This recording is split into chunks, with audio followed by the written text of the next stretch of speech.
Hello friends, welcome to Thanigai Neha vlogs.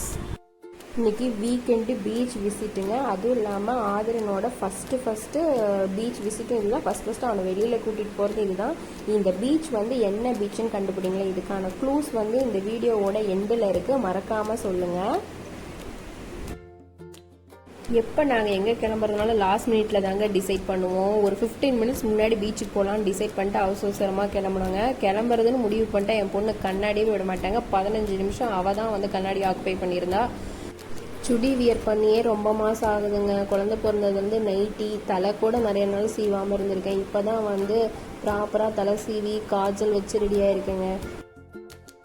அதுக்கப்புறம் ஆட்டோவில் தாங்க பீச் போனோம். போகிற இடமெல்லாம் வந்து ரொம்ப நாளாக எங்கேயும் வெளியில் போகாதனால எல்லாம் புதுசாக பார்க்குற மாதிரியே ஒரு ஃபீல் ஆச்சுங்க. இது எந்த பீச் நீங்கள் கண்டுபிடிங்களா? சென்னையில் இருக்கிற ஒரு பீச் தான். இந்த பீச் தான் நாங்கள் அடிக்கடி போவோம். இது என்ன பீச்சுன்னு சொல்லுங்கள். பீச்சில் என்ட்ரி ஆன உடனே ஐஸ்கிரீம் கேட்டாங்க. ஐஸ்கிரீம் சாப்பிட்டு தென் வந்து சூடாக வந்து மிளகா பஜ்ஜி, காலிஃப்ளவர் சில்லி இதெல்லாம் சாப்பிட்டோம். நாங்கள் எப்பயுமே ஃபஸ்ட்டு பீச்சுக்குள்ளே போகும்போதே ஸ்நாக்ஸ் எல்லாம் வாங்கி சாப்பிட்டுட்டு தாங்க போவோம். நீங்கள் எப்படிங்க பண்ணுவீங்க? என் பொண்ணுக்கு பீச்னா அவ்வளோ பிடிக்குங்க. பீச்சை பார்த்தோன்னே ஒரே விளையாட்டு தான். தண்ணிக்குள்ளே போனாலும் அவ்வளோ சீக்கிரத்தில் வரவே மாட்டாங்க. நான் ஐ லவ் பீச்சுன்னு ஏதோ ஒன்று அங்கே எழுதிட்டு இருக்கா. அதுவும் வந்து அலை வந்து அதை அடிச்சுட்டே போயிட்டுருக்கு. அதனால் திரும்ப அதை ட்ரை பண்ணிகிட்டே இருக்காங்க. என் பையனை பார்த்தீங்களா, அமைதியாக நின்று வந்து வேடிக்கை பார்த்துட்டு இருக்கான். அவனை இப்போ தான் ஃபஸ்ட் டைம் கூப்பிட்டு வரேன். ரொம்ப பயங்க. அவனே காலில் தண்ணியில் நினைக்கலாம் அப்படின்னு சொல்லிட்டு ட்ரை பண்ணிகிட்டே எங்கேயே தூரமாக வச்சுட்டு இருந்தோம். அந்த அலை வரவே இல்லைங்க. நீங்களும் உங்கள் குழந்தை குட்டியாக இருக்கும்போது இந்த மாதிரி பீச்சுக்கு தூக்கிட்டு போயிருக்கீங்களாங்க? இல்லை நான் தான் அப்படி பயந்துக்கிறேன், நான் சளி பிடிச்சிக்குமோ என்னவோ, தண்ணியெல்லாம் காலில் பட்டா அப்படின்னு நினைக்காமலே வச்சுருந்தோம். சரி வந்துட்டோம், நினச்சிட்டே போயிடலாம் அப்படின்னு சொல்லிட்டு 2-3 தடவை வச்சு எடுத்துகிட்டே இருந்தாங்க. பாப்பா தான் இருந்துட்டு கொண்டுட்டு வந்து நலைங்கப்பான்னு சொல்லிக்கிட்டே இருந்தா. ஒரு வழியாக அவன் காலை வச்சு அலையெல்லாம் நினச்சி எடுத்துட்டோங்க. அதுக்கப்புறம் பாப்பாவும் கூட சேர்ந்து வந்துட்டாங்க. நானும் அவனை பிடிச்சிக்கிறேன்ப்பா, நானும் அவனை நினைக்கிறேன்னு சொல்லிட்டு 3 பேரும் நின்றுட்டு இருந்தாங்க.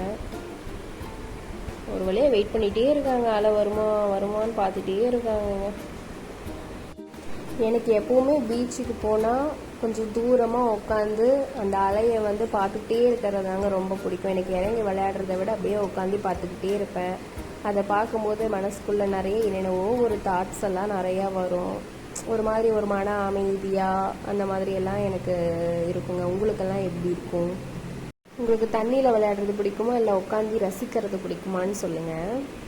என் பொண்ணு எப்பயுமே இறங்கி நல்லா விளையாடுவா. நான் வந்து அப்படியே ஓரமாக உட்காந்துருப்பேன். கொஞ்சம் தூரமாக உட்காந்துட்டு அப்படியே அந்த அலையவே பார்த்துட்டே இருப்பேன். நாங்கள் பீச் போன அன்னைக்கு பார்த்தீங்கன்னா ஒரு மாதிரி ஸ்மோக்கியாக தூரமாக இருந்து பார்க்கக்குள்ள இருந்ததுங்க. பனிகாலெல்லாம் வந்தால் நம்மளுக்கு எப்படி இருக்கும், தூரமாக இருக்கிறது தெரியாமல் ஒரு மாதிரி ஸ்மோக்காக எல்லாம் மறைகிற மாதிரி. அன்னைக்கு என்னவோ அப்படி இருந்ததுங்க. அதுவும் இங்கே பாருங்களேன், அந்த இடத்துல ஃபுல்லாக தெரியுதில்ல, ஒரு மாதிரி பனிமூட்டமாக ஒரு மாதிரி இருந்தது. அதுக்கப்புறம் பையனை நான் கொஞ்ச நேரம் வாங்கிட்டு அப்படியே சும்மா அப்படியே நடந்து போயிட்டு இருந்தேன். அப்படியே கொஞ்சம் பக்கமாக இருந்து ரசிக்கலாம் அப்படின்னு சொல்லிட்டு பையனை வாங்கிட்டு அப்படியே நின்று பார்த்துட்டு இருந்தேன். அப்புறம் கொஞ்ச நேரம் வாக் போகலாம் அப்படின்னு சொல்லிட்டு சும்மா எங்கேயும் பையனை வச்சுட்டு நடந்துட்டு இருந்தேன். நல்லா இருந்தது. ஒரு 5:30க்கு மேலே ஆனதுனால கொஞ்சம் நல்லா ஜில்லுன்னு காற்று வரவும் நான் வந்து டவலெல்லாம் போட்டு எல்லாம் கவர் பண்ணிட்டேங்க.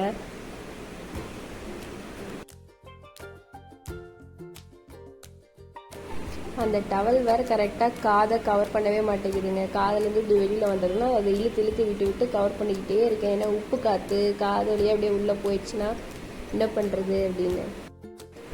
பொண்ணு பார்த்தீங்கன்னா சிவலிங்கம் செய்கிறேன் அப்படின்னு சொல்லிட்டு பீச்சில் உட்காந்துட்டு அது சிவலிங்கம்மாங்க. எப்போ பார்த்தாலும் சாமி சிலை செய்கிறதா அவளுக்கு பிடிக்கும். மண்ணுன்னு பார்த்தா ஏதாவது ஒரு சிவலிங்கம் செய்கிறேன் அதை செய்கிறேன்னு செஞ்சுக்கிட்டே இருப்பாள். அதே அதான் பண்ணிகிட்டு இருந்தா. சென்னையில் நிறைய பீச் இருக்குங்க. ஆனால் எனக்கு இந்த பீச் தான் ரொம்ப ஃபேவரட்டான ஒரு பீச்சு. இந்த பீச்சுக்கு போனாலே நல்ல ஒரு பீஸ் இருக்கும், க்ரௌடு கம்மியாக இருக்கும், க்ளீனாக இருக்கும், ரொம்ப பிடிக்கும். அடிக்கடி இந்த பீச்சுக்கு வந்து போவோம். அதனால தான் ஃபஸ்ட்டு பையனை இந்த பீச்சுக்கு எடுத்துகிட்டு போனோம். இந்த பீச் எந்த பீச்சுன்னு கண்டுபிடிங்க.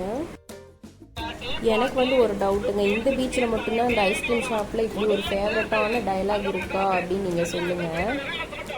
இந்த பீச்சுக்கான க்ளூ வந்து கொடுத்துருக்கேன் பாருங்கள். இதுதான் அந்த க்ளூ. இந்த பீச் vlog பிடிச்சிருந்தா மறக்காமல் லைக் பண்ணுங்கள், ஷேர் பண்ணுங்கள், கமெண்ட் பண்ணுங்கள், மறக்காமல் சப்ஸ்கிரைப் பண்ணுங்கள். பாய், தேங்க்ஸ் ஃபார் வாட்சிங்.